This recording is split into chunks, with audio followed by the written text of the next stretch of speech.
دو ڈیموں کے سنگم پر واقع تربت سٹی سے بالکل متصل خلیل آباد کا علاقہ پانی کی شدید قلت کا سامنا کر رہا ہے۔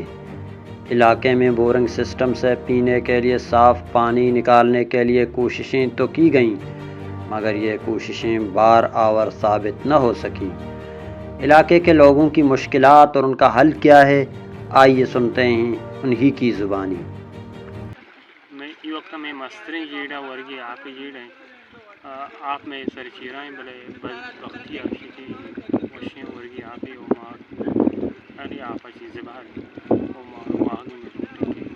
حکومت ای آپا پیپ لین بکن تو ادا مارا بیائی تو سر بکن کرک مانشتے خلیل آباد ہیں آدھی مشال آباد ہیں ادا ما لکھن روپیہ شابہ بورن اس کا خرچہ کتا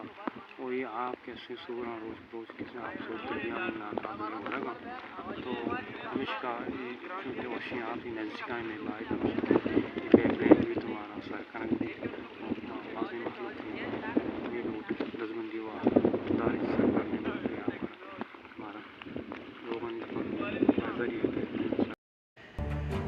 خلیل آباد کے رہائشیوں کا کہنا ہے کہ جب حکومت نے سوراپ ڈیم تعمیر کیا تو ہمیں یہ امید پیدا ہوا تھا کہ اس کا پانی ہماری پیاس بجھانے اور ہماری ضروریات کو پورا کرنے کے لیے ہم تک ضرور پہنچ پائے گا،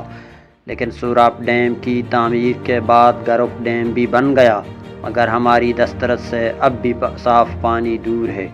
لہٰذا حکومت اور محکمہ پبلک ہیلتھ و ایریگیشن